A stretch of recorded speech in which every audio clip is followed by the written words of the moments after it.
Thanks, Bob.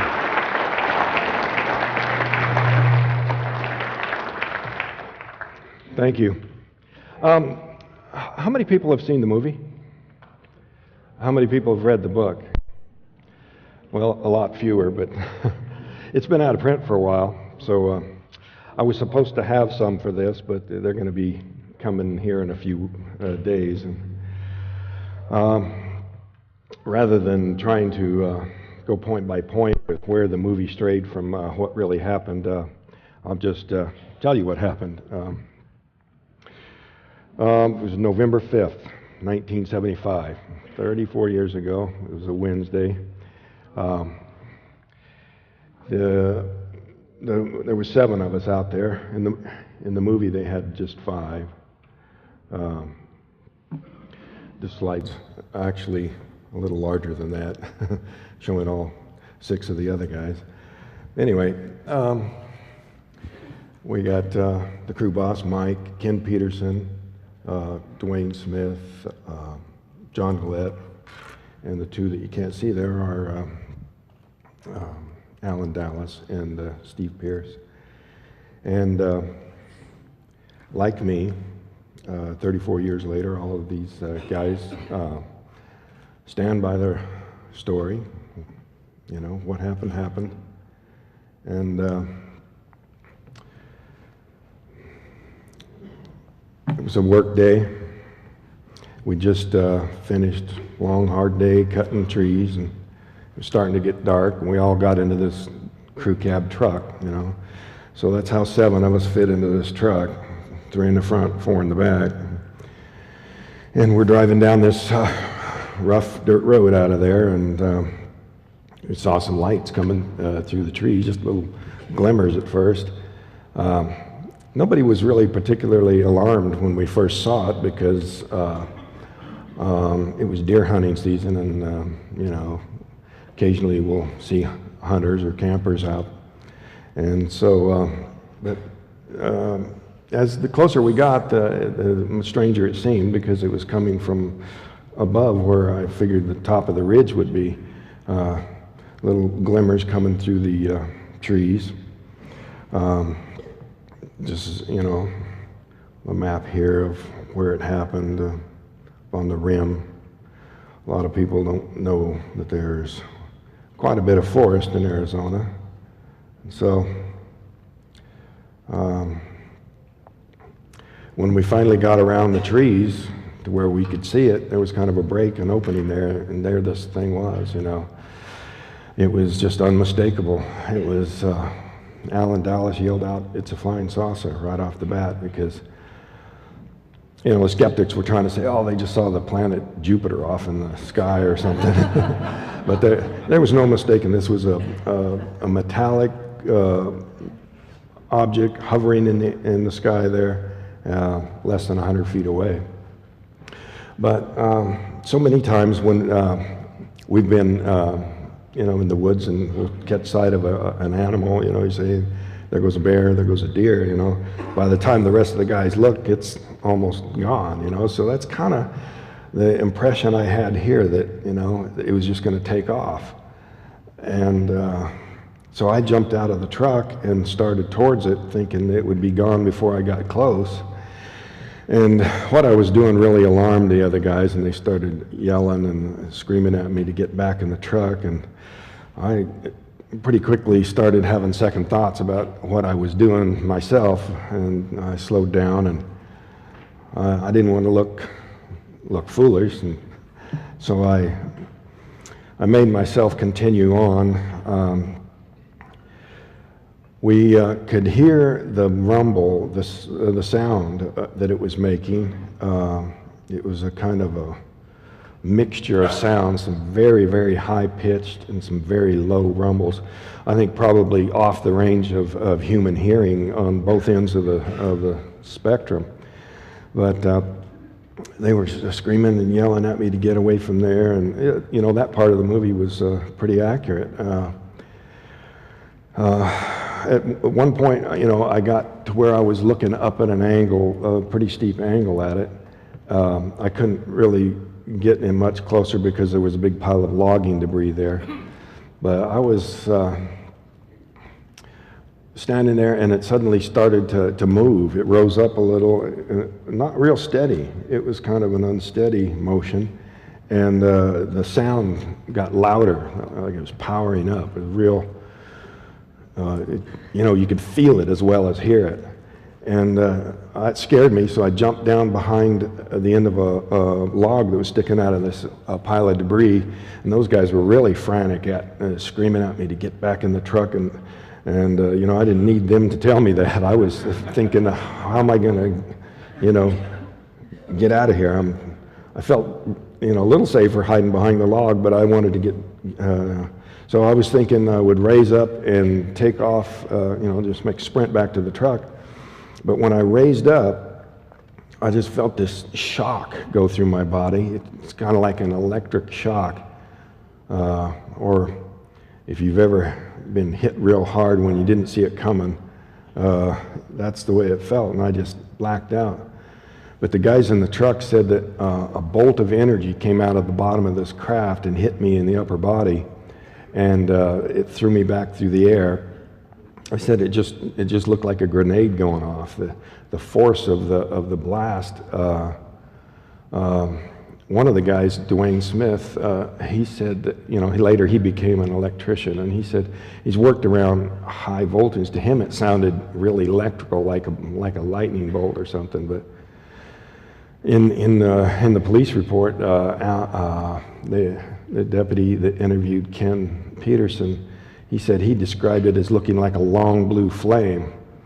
But whether it was a beam or a lightning bolt or whatever, they thought it killed me. They said it threw me back through the air, and my body hit the ground limp, and dust boiled up around me, and they just knew they were next, and so they panicked and left.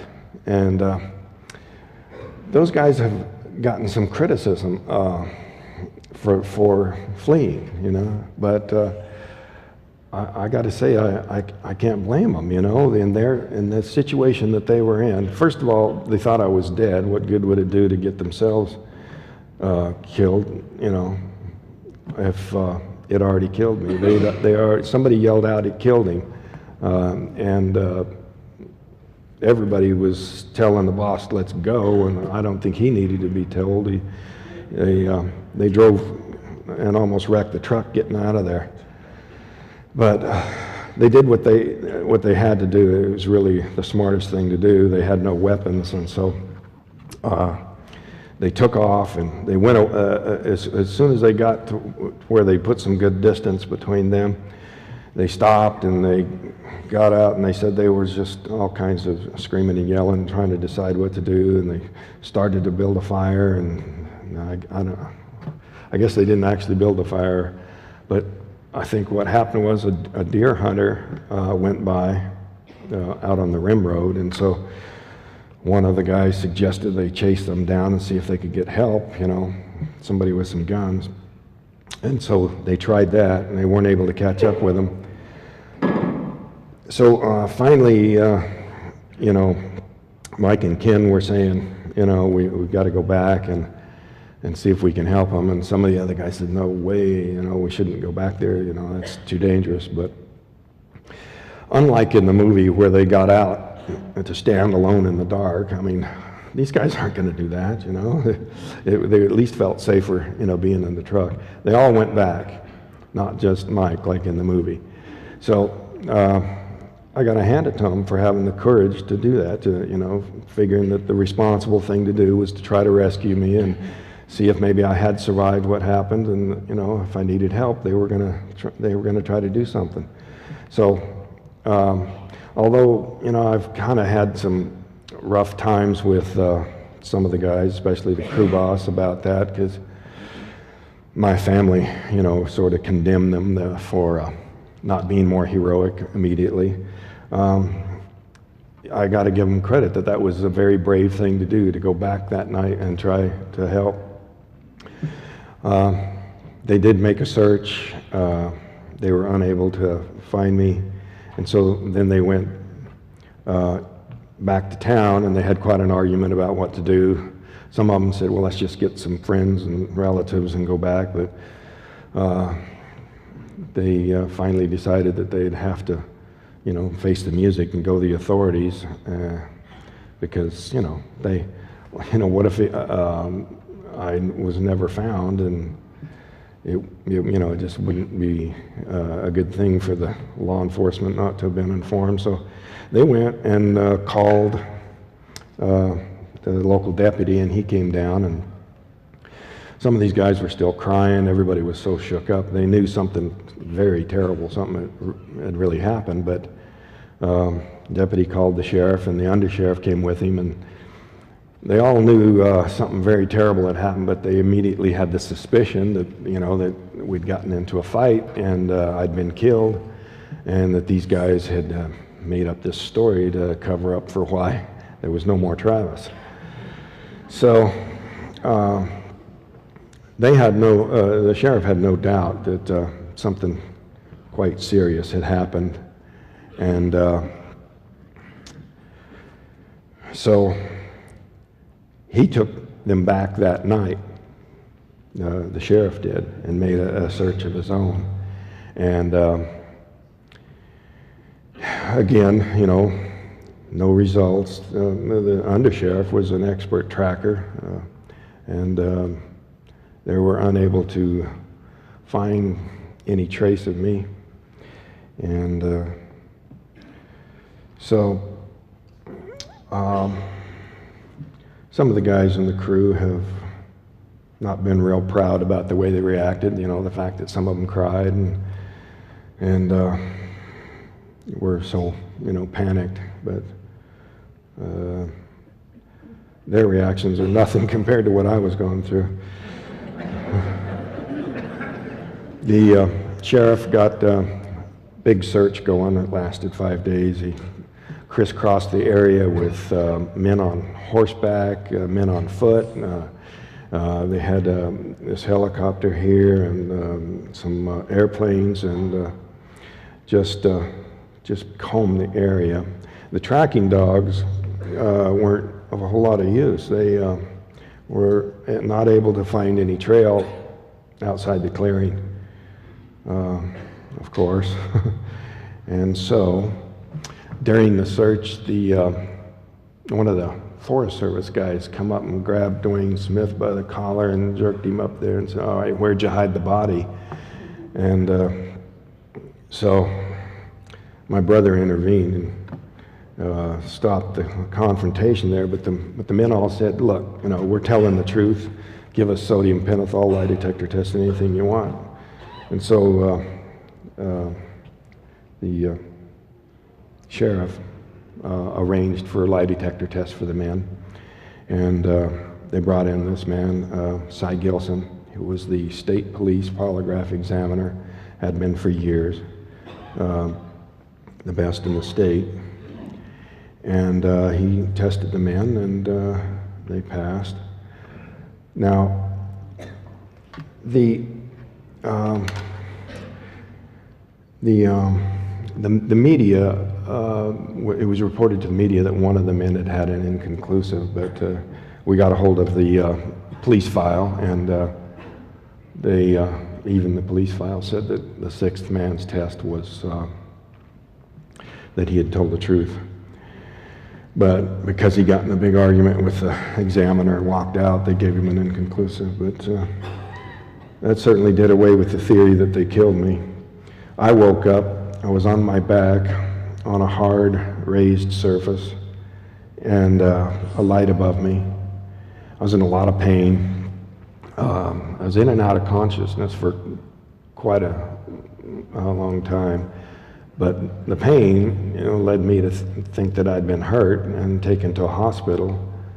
And I wasn't thinking real clearly, but I remembered approaching that object and thinking that I must have been hurt somehow,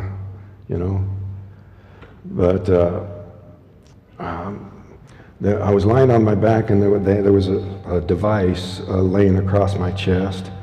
And so I didn't want to move too much. It hurt to move, and I didn't want to interfere with anything the doctors might be doing. But when my vision cleared a little better, and I saw these creatures standing over me, that was when I knew for sure. I was not in the hospital. And I was so weak I could hardly move, but somehow I got the strength, and I guess it was just a jolt of fear at seeing these things and realizing where I was that gave me a burst of energy, and I was able to rise up and knock this thing off of me and back away from them. They came around and came towards me, but I grabbed, there was a bunch of instruments and things along this counter behind me, and I grabbed for something to defend myself with, and there was this long clear glass or plastic. It was either rod or a tube or something like that, but I grabbed it and swung it at him, and then I hit it down on the table, trying to break the end of it off, get something sharp.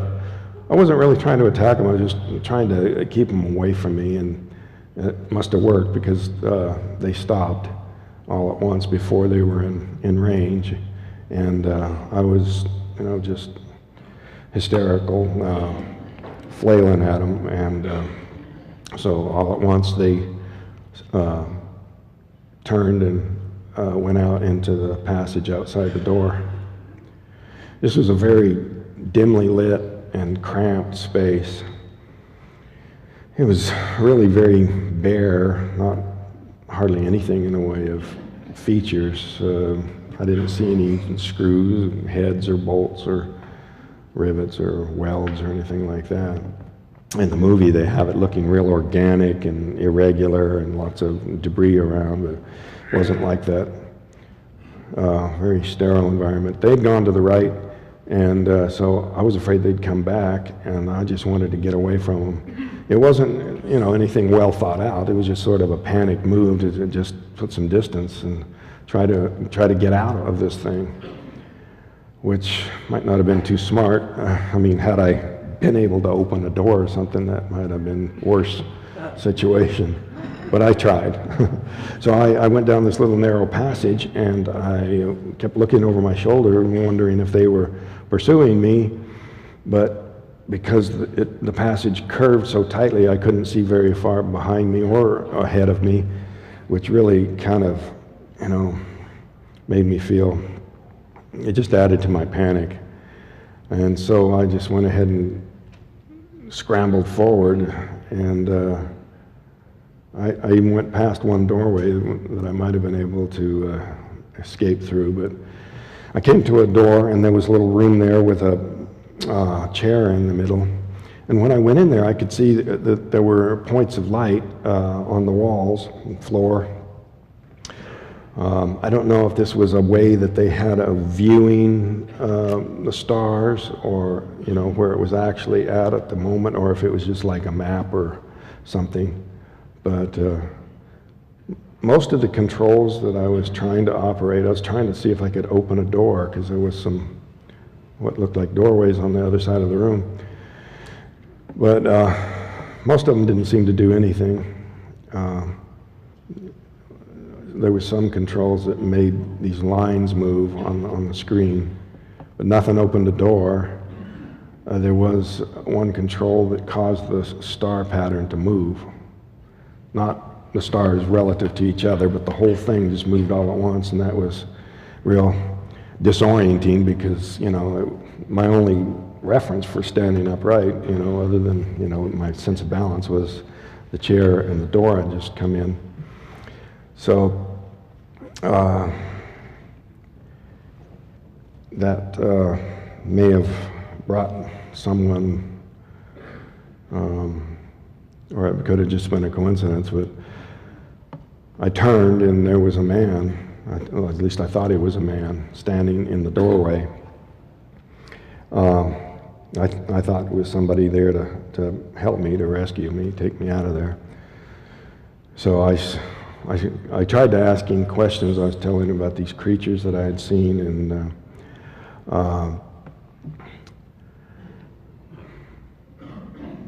but he didn't answer me, and I thought maybe that was because he was wearing a helmet over his head. So when he led me out of there, I went. you know, only too willingly to, you know, if he was going to help me escape. And so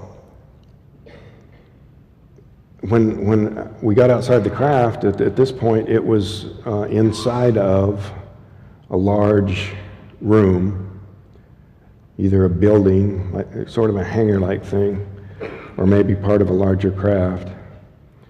And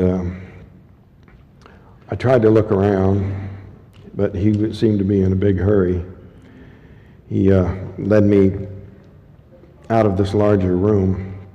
It was quite a relief just to be outside, away from those creatures, be in, you know, into the brighter light and cooler air, much more breathable. And so he led me down a hallway to a room and left me with some other people who were dressed like him, except they weren't wearing helmets. And so I started in with all my questions again, what was going on. Actually, it was just a bunch of babbling and screaming, but I was trying to get them to tell me something, and they weren't answering me. So I started to have a lot of misgivings about whether I was rescued or not, you know. They started leading me over to this table. You know, I'd had enough of laying on tables, you know, but they were trying to get me to lay down on this thing, so I started trying to fight them. And I was still pretty weak from when I regained consciousness, but, you know, my panic gave me a little extra strength, but they were way too strong. They were able to get me up on the table pretty easy, but I got one arm free and reached under the edge of this mask they put over my face and tried to pull it away, but before I could get it off of there, I blacked out. And so the next thing I recalled was waking up. It was cold out. I was on a hard pavement, and there was a light above me, so I looked to see where the light was coming from, and it went off just as I looked. So it was either like a light fixture or a hatch closing or something, but then it was just this shiny metallic thing hovering above the road, and then it just shot straight up into the sky. It was gone from sight so incredibly fast, but it didn't make a sound. It was pretty silent, and I could feel a faint warmth on my face, but other than that, it just sort of moved the tree as it went past. Just the air moving around it a little bit. And so I looked around and I saw the lights of the city down below, the little town of Heber. This is the town nearest where this happened, I recognized. So again, I didn't know where I was getting the strength, but I, in a panic, just ran down into the town. And there was a building with lights on and smoke coming out of the chimney, and I went and pounded on the door, and nobody came. So I went on down across the bridge, across the next bridge, and there was a little service station, Exxon station there. 3 telephone booths in a row. Went into the telephone booth, picked up the receiver, and it was out of order. And, but I went into the next one and it worked. And that part of the country at that time, you could talk to the operator without even putting coins in the machine. And so I called my family, my brother-in-law, and he said he'd get my brother and come and get me. And so I just collapsed there. It seemed like the next thing I knew they were there, but you know, it took them, I must have taken them a half an hour to get there. But they found me in the phone booth, with my feet braced against the door. And I was in pretty bad shape. I tried to talk to them about, you know, what had happened. But I just was too hysterical. I broke down and I said, well, don't try to talk right now. But in what was being said, they gathered that what I was assuming that this was the same night that I'd been taken, and they said, "Travis, you've been gone for 5 days, and feel your face." And I had 5-day growth of beard, and so that was quite a shock too. I looked at the date on my watch, and it had changed, and I just kind of lapsed into. I couldn't function any further than that. They took me in and had quite a emotional reunion with my mother and some family members, but during these 5 days of search, the sheriff had tried to keep the lid on things, not telling the media about what had happened, and but it got out with 50 searchers, and they've all got families, and they tell them what they're doing. So it was a worldwide news story, and there were media from all over the world in town, and I was in such a fragile condition that my brother felt it was smart to just get me out of there. So he wanted to take me to the doctor and check me out and everything. So during the search, he'd met a UFO investigator who said, if he's ever returned, come to us, we can, provide all this research, medical testing and whatnot to make sure he's okay, which is quite a remarkable thing, So he called this guy up and set up a meeting with his doctor and his membership, but it was really a terrible mistake. This kind of a disreputable group. It was kind of represented in the movie as a FAR. It's another group. It no longer exists, but it turned out the guy wasn't really a doctor, and it was just a big fiasco. So finally, went back to my brother's house, and the Aerial Phenomena Research Organization, which was based in Tucson at that time, figured out from the various conflicting media reports, because my brother just arbitrarily, to throw the media off, had said, well, he's in a Tucson hospital, but they checked and that wasn't true. So they called the house and figured out and persuaded my brother that they could provide some legitimate medical care to make sure I was okay. And so I went in and saw a couple of legitimate medical doctors that were in the APRO membership, and had a whole battery of tests run. Already the media, once the murder theory went away, they were trying to explain it away as drugs, and this original flaky group tried to claim that it was a drug hallucination, but some of the medical tests that were done were, I had blood and urine samples put through the county medical examiner's drug screen. It showed no trace of any drug in my body. And I had a EKG, EEG, and saw a lot of other tests. And they continued with quite a few tests that was ongoing.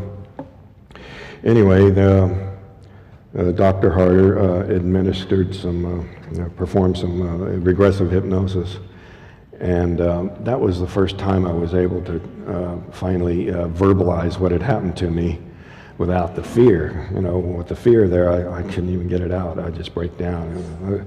I was pretty traumatized by the whole thing. Maybe modern audiences, they hear about that and they think, that's not so fantastic. They've been raised on, the movie special effects kinds of things, but this is real life, and I think under the circumstances, the pain I was in, the feeling of suffocation and claustrophobia, all that, combined with suddenly seeing these creatures, just contributed to the panic I was feeling, especially that suffocation. Now in the movie, they have the actor struggling to breathe with this membrane over his face. Now that didn't happen to me, but I was feeling suffocating. I couldn't breathe, and the air just, it wasn't, I don't know whether the atmosphere wasn't right or had something to do with the injury that from being hit by the beam, it interfered with lung function or something. But you know, when you can't breathe, there's nothing that's going to make you panic more, and especially in a real closed-in space like that. So other people think they might have been able to handle it better. This is me talking to Leo Sprinkle, who performed a lot of the psychiatric examinations. This is me talking to J. Allen Hynek. And there was a lot of research going on back and forth, a lot of testing and a lot of theories trying to explain it all away. And you know, in the book I document every allegation that the skeptics made, and one by one I disprove those.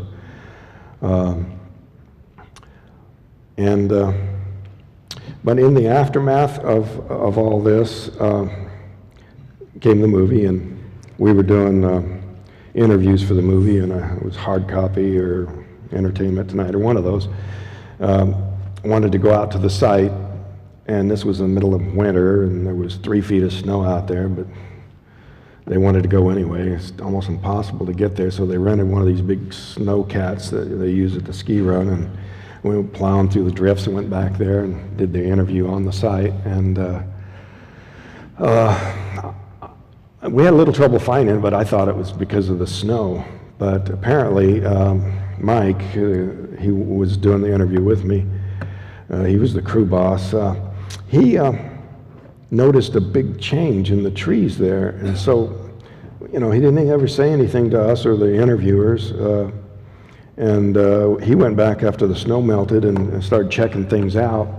And he discovered that the trees right near where the craft came down had suddenly gotten a lot bigger. And so he took a core sample, and you can see from this sample that, you know, you could, especially if you could see the whole slide. I think what you're seeing is more complete than what I'm seeing here.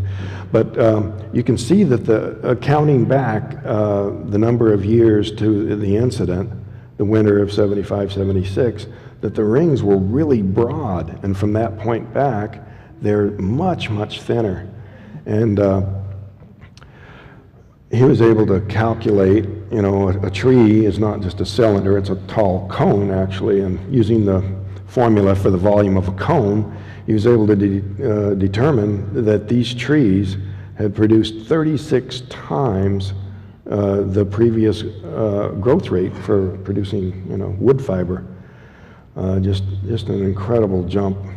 And during the search, other researchers went out there and measured some unusual ozone readings. Of course, those dissipated very quickly, but there was also some magnetic readings that were really strange, that there was a kind of a dip on one side of the clearing, and in the direction that the craft had left, there was a spike with a polarity reversal.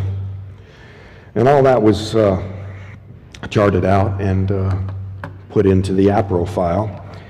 Well, when Paramount, you know, was helping them research, you know, preparing for the movie, we went to try to get the file, and it had pretty much disappeared.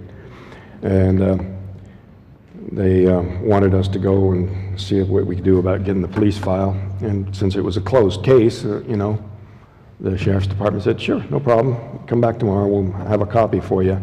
Well, by the time we went back, they said, we can't find it, it's gone. So another disappearing file. But the sheriff, I don't think he was hiding it, because he had some copies of some of that material in his own personal files that he let us have. And there was a lot of interesting things in there. Some other hunters, campers in that area had seen the craft. And but one of the most interesting things was that during the preparation, the media blitz before the movie, a guy called up and said that he had been out there deer hunting at the time of the incident. And he described the terrain, and this is a very remote area, and you'd have to be there to be able to describe what he was describing. The location was never precisely, laid out in any media reports. So, that caught my attention that he, had to have been there to at least know the terrain. But he said he was on the next ridge and he saw the glow of the craft and the blast of the beam and all this. And so I thought that was pretty impressive. But I was just at home for a day and back off on the road doing interviews. So I told Tracy Torme, the scriptwriter, about this guy, and unbeknownst to me, they flew him out to Hollywood, interviewed him, and for whatever reason, Paramount decided to have him polygraphed. And so they enlisted the services of the state police polygraph examiner, who was now in private practice at that time, in Phoenix, to test him. And it was very strange results. He was proven to be telling the truth about being there, about seeing the craft, and about why he didn't come forward at the time. He explained to me on the phone that he'd been in military intelligence at the time. He was stationed in Texas, and he'd asked his superior, should I come forward? And these guys are accused of murder. And he said his superior officer said, well, unless they're indicted, just stay out of it. So he didn't. He said he always felt bad about that, and he said he could, that his wife was with him, he said, and that even though they were now divorced, that she would verify that this really happened. But on the test, it showed that he, yes, was in military intelligence. Yes, he did see these things. But when they questioned him about his connections to Philip Klass and the people who were trying to discredit this, he flunked it just as badly as you could, which was very alarming. But Paramount just, warned him, and haven't heard or seen from him since. But it's always bothered me because, it's proven that here is someone from military intelligence, right there, in such a remote area with a high-powered rifle, and that's just always kind of bothered me. It seems like too big of a coincidence.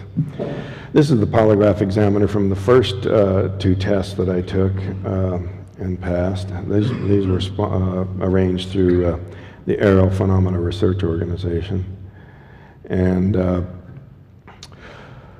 Mike and I have been off and on, and in our relationship, and a lot of harsh things went back and forth because of not just them leaving that night and leaving me there to my fate. I have no bad feelings about that. I think he thinks I think that, and my family's criticism of him. But even more than that, it brought a lot of negative things into all of our lives, and so, he was kind of like, if you hadn't have been so stupid as to get out of the truck and go over there, none of this would be happening. Had a federal investigator come and just harass him about contracting.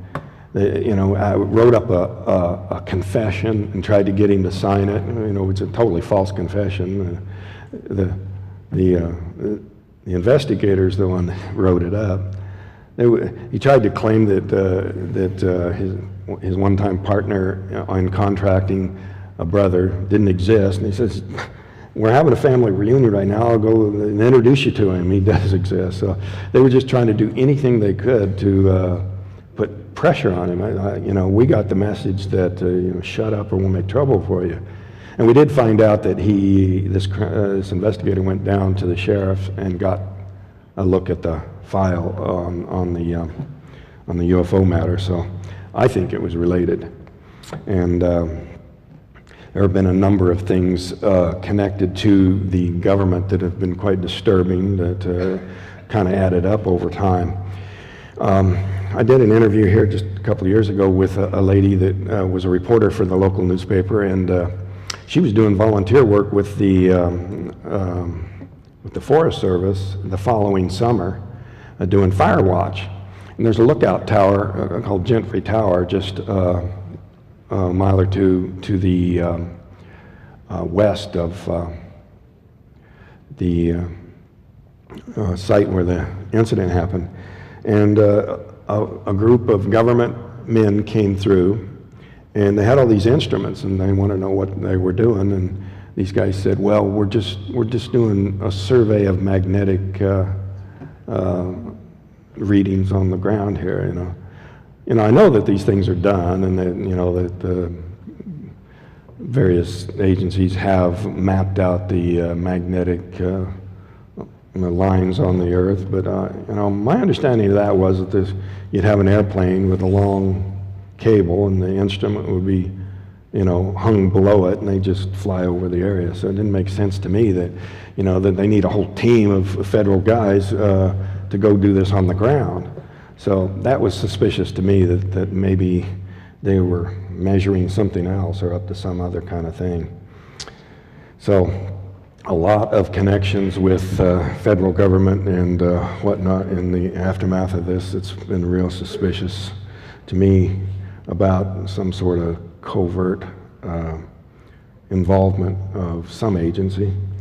But I've always been struck by coincidence in this. And one thing was, that face on Mars looks a whole lot like the guy that I saw on board the craft. Now, the painting that I helped the artist,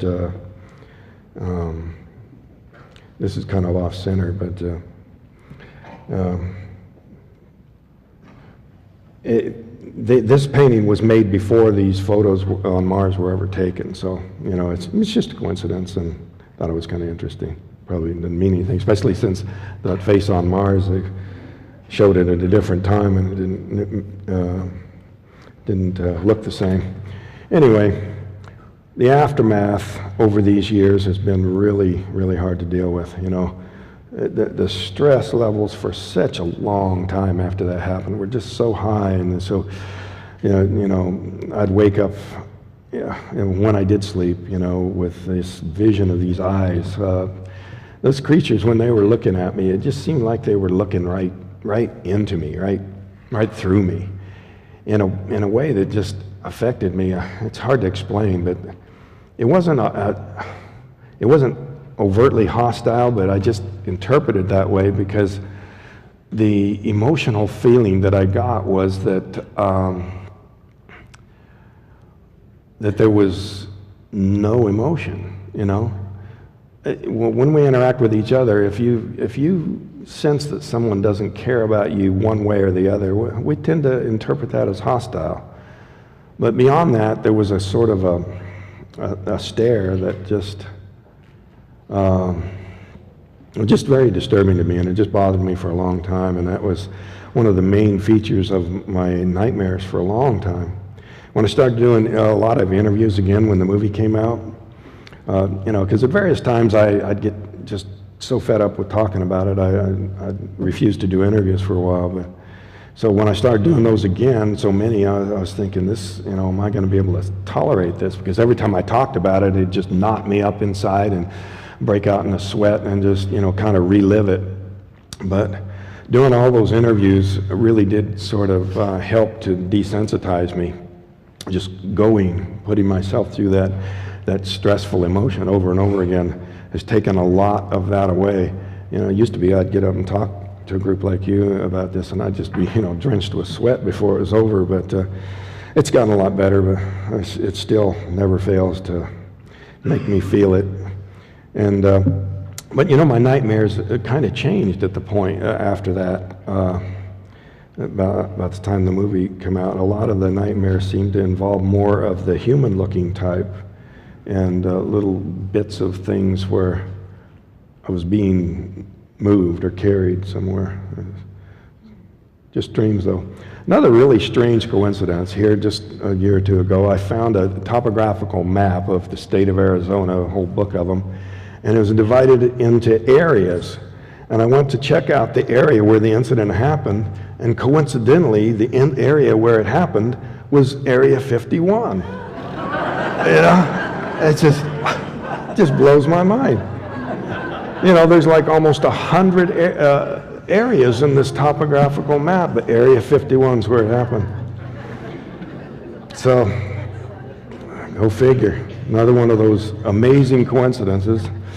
Either that or the map makers had a great sense of humor. But there's the inset of Area 51, and you can see just about in the upper third of it, you can see the rim crossing there, and where Turkey Springs was, or is, still is. I say was because they had a gigantic forest fire. It was the biggest forest fire in U.S. history. Over 500,000 acres burned. 2 people started fires in 2 different places that came together, and it just, the conditions were the worst it could be, and it just burned and burned and burned and burned. They really couldn't do more than just try to save some homes, and they failed at a lot of that. Just a tremendous amount of damage.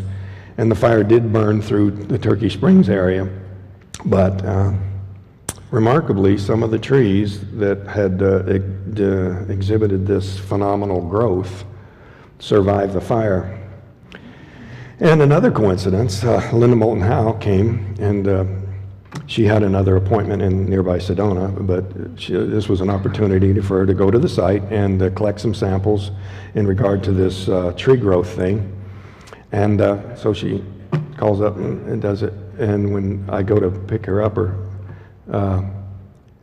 I realize that it's November 5th, the anniversary of the incident. Just a total coincidence. She didn't arrange it, and I wasn't aware of it until it happened. So that was a pretty nervous time, guiding her to the site to take samples on the anniversary of the event. And so she took some samples to a lab and got some preliminary results, but very interesting stuff with those that tree growth.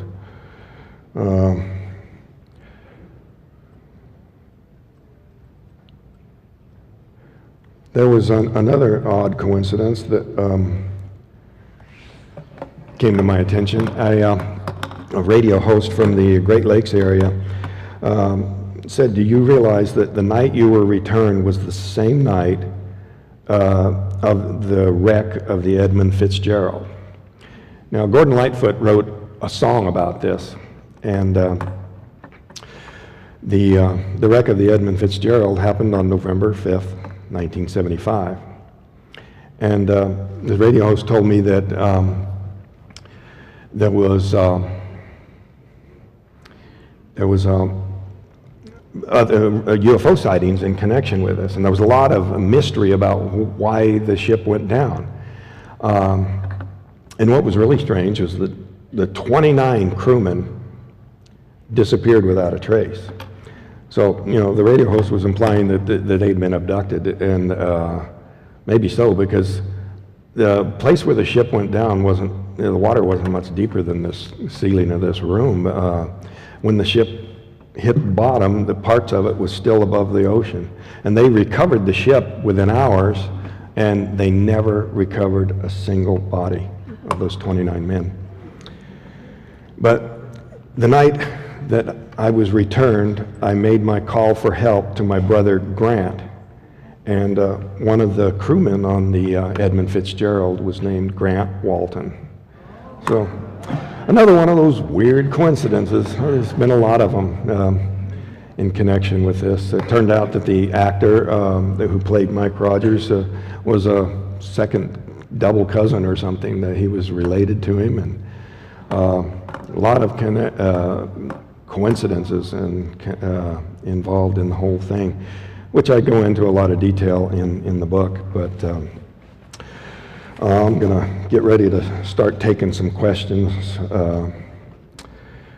from people. As far as the polygraph was concerned, about the time the movie came out, a UFO investigator from the Midwest, Jerry Black, called Tracy up and said, "What are you doing making a movie about this crazy thing? Don't you know that's all been disproven?"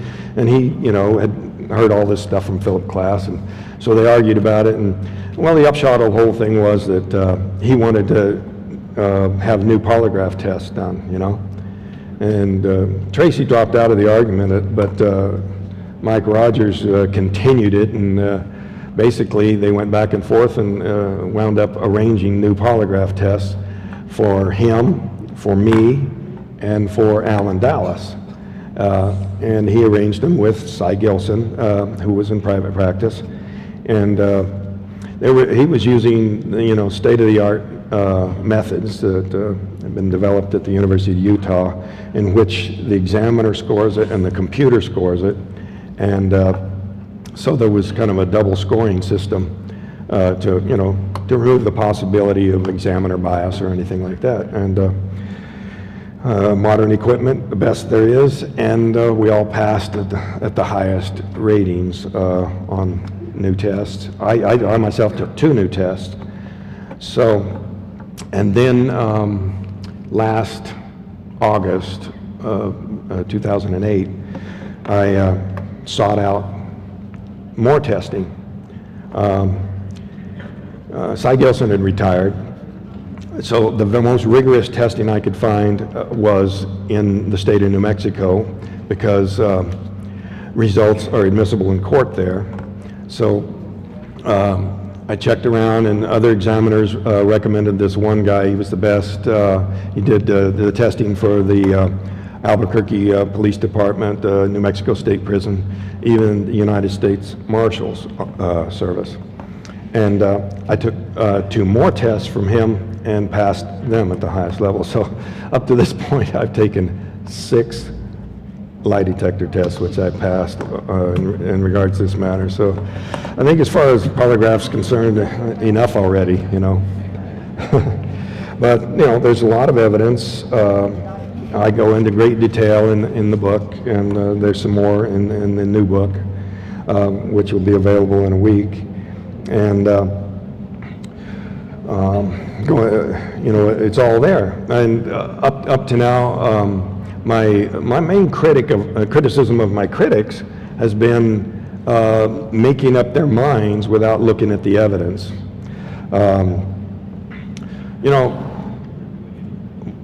As well documented as this case is, and it's very extensive, absolute proof has been impossible to produce. But I think overwhelmingly the skeptic's case has been, according to observers, totally demolished. In the book, I quote Emerson: "Condemnation without investigation is the height of ignorance."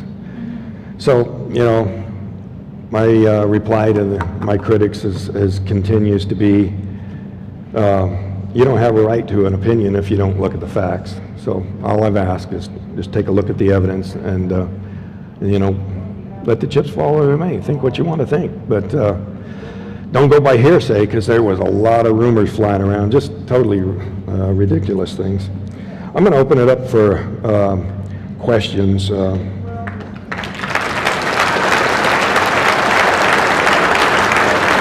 Thank you.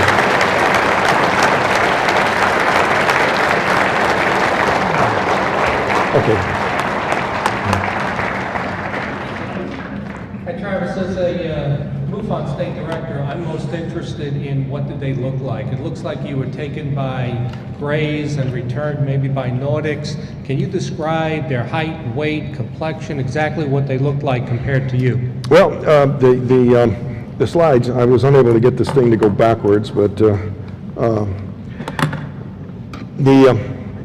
I worked with an artist, he did 30 different versions before I picked the one that was closest, which still isn't exact, of course, but so those illustrations that are there, and they're in the book, are pretty accurate. The ones that were called Greys, they're called Greys now. Back then, This was relatively new. There weren't a whole lot of other similar things, at least none that I knew of. They were short, hairless beings.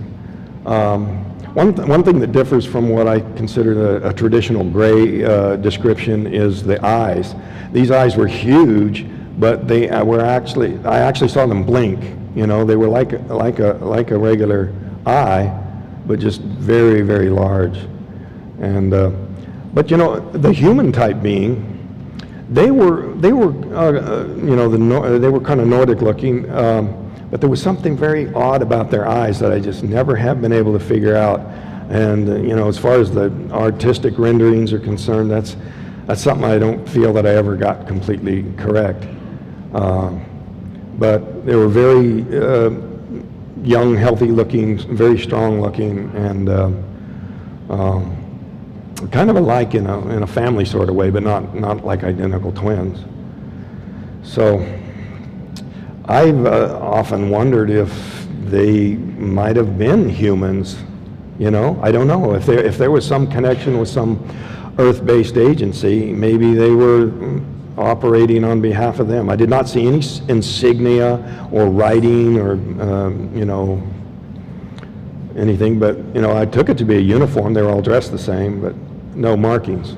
So does that answer your question? Yeah, were they about your height, would you say? Well, yeah, my height. They're a little taller. They were big, healthy, strong people. They were easily able to overpower me, and you know, I was a logger. I had a little strength when I wasn't in an injured state. So, thank you. Thank you. Next question. You probably get this question each time. Do you think the aliens saw the clear cutting and they were concerned about cutting the trees and the forests and stuff? I couldn't quite hear that. Oh, do you think that the space entities saw you clear cutting and they were concerned about the trees?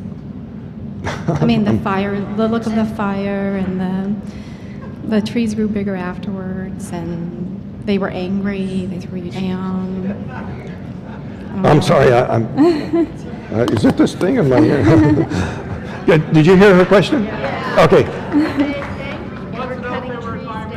Oh, no, actually, I think, you know, what we were doing, there was logging in the area prior to this, and I think they're the ones who did all the damage. We're really in there cleaning up.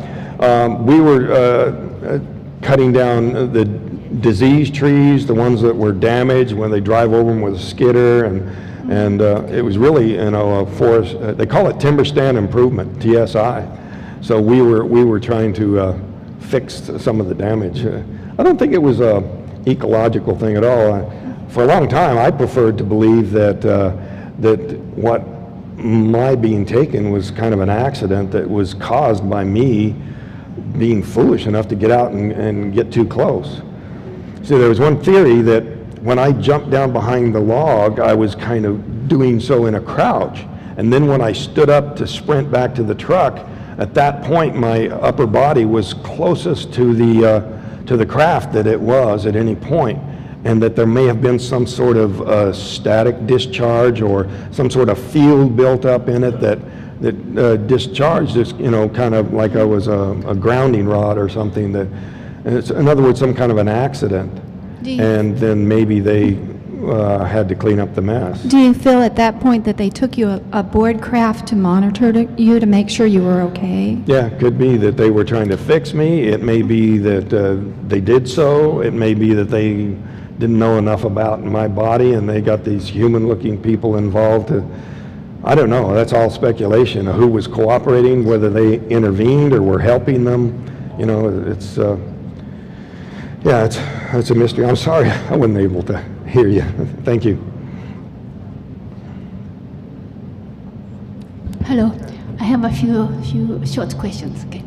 When you got out of the truck and you are close to the craft, and in the movie shows that your face is like smiling, like a little bit curiosity or some kind of attracted to the craft. And like invited, feeling of invited, you like to be close to the. Did it correct you? Well, that wasn't precisely the way it was in the movie. You know,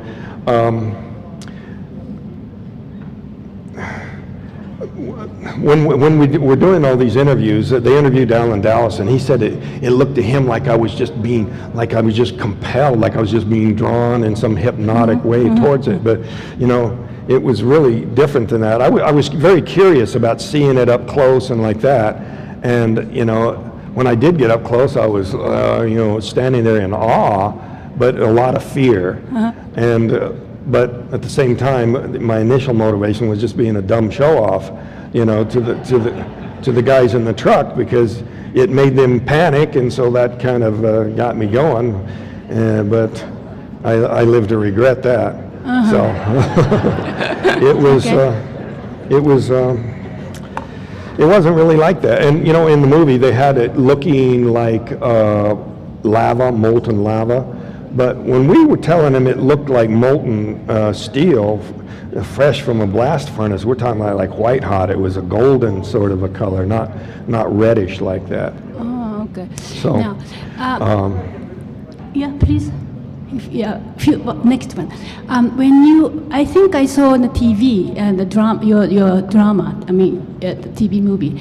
And as far as I remember, when you landed in the ground, you returned to the ground, you were naked? Were you naked? Or no, that was Hollywood. They got to put nudity into everything. I wanted to make sure that you know how to measure accurate information. When I was returned, I was wearing the same clothes that I had been wearing. Okay.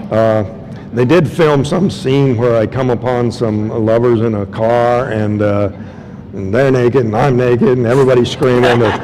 Fortunately, they did not use it. Okay, all right. Now, when you returned, you were not amnesia, like your memory was clear because you called your brother or your family member. Well, so I was pretty messed up. I was, you know, I was hanging by a thread, but.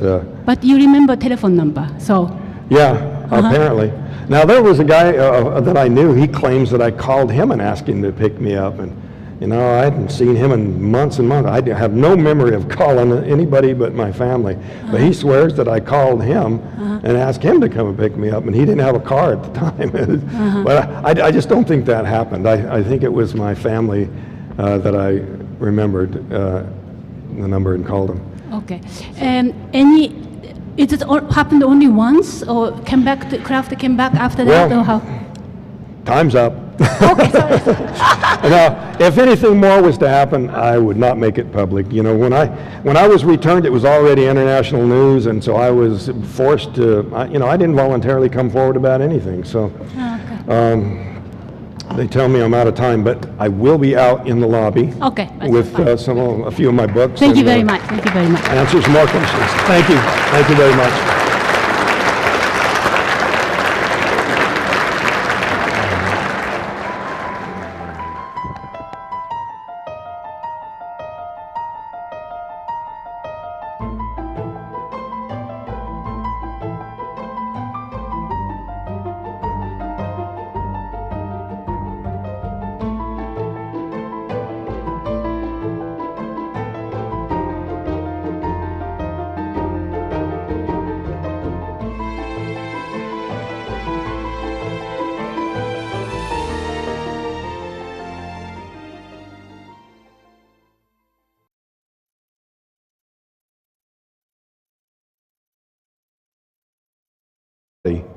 And it threw me back through the air. I said it just looked like a grenade going off. The force of the blast.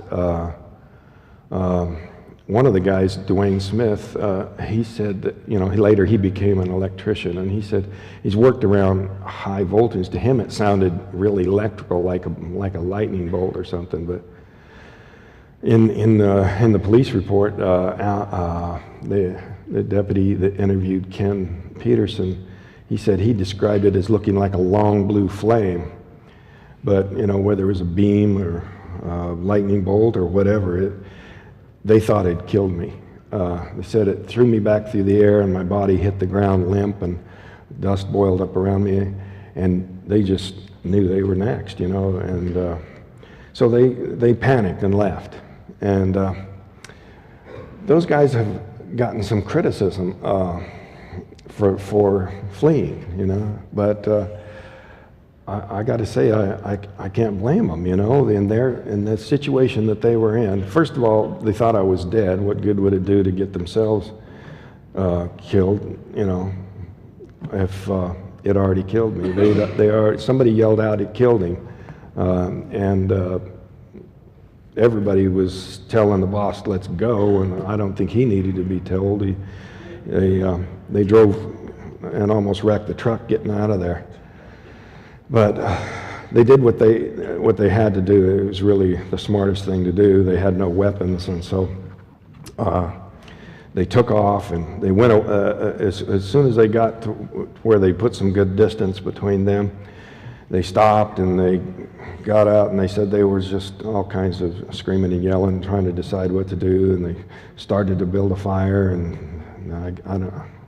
I guess they didn't actually build a fire, but I think what happened was a deer hunter went by out on the rim road, and so one of the guys suggested they chase them down and see if they could get help, you know, somebody with some guns.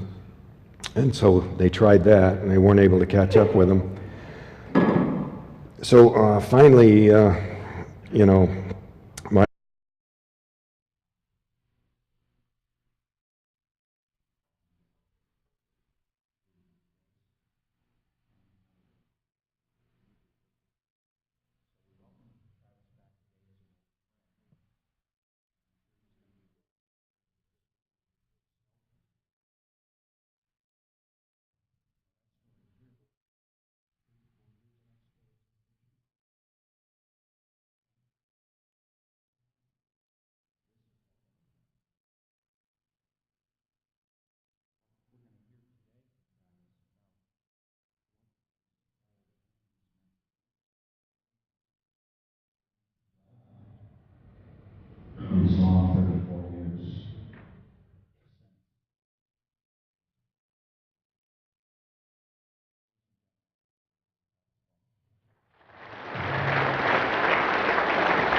thanks, God.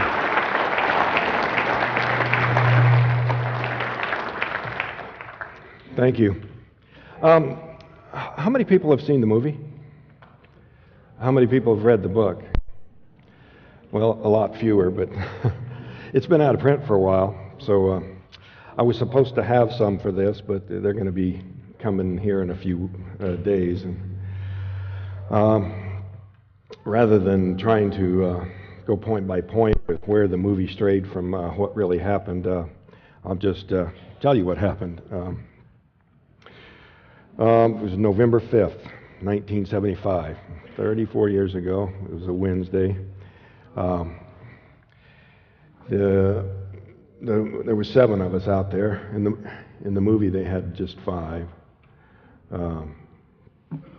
This slide's actually a little larger than that, showing all 6 of the other guys. Anyway, we got the crew boss, Mike, Ken Peterson, Dwayne Smith, John Gillette, and the 2 that you can't see there are Alan Dallas and Steve Pierce. And like me, 34.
towards it, thinking it would be gone before I got close. And what I was doing really alarmed the other guys, and they started yelling and screaming at me to get back in the truck. And I pretty quickly started having second thoughts about what I was doing myself, and I slowed down, and I didn't want to look foolish, and so I made myself continue on. We could hear the rumble, the sound that it was making. It was a kind of a mixture of sounds, some very, very high-pitched and some very low rumbles. I think probably off the range of human hearing on both ends of the spectrum. But they were screaming and yelling at me to get away from there, and you know, that part of the movie was pretty accurate. At one point, you know, I got to where I was looking up at an angle, a pretty steep angle at it. I couldn't really get in much closer because there was a big pile of logging debris there. But I was standing there, and it suddenly started to move. It rose up a little, not real steady. It was kind of an unsteady motion, and the sound got louder, like it was powering up. It was real.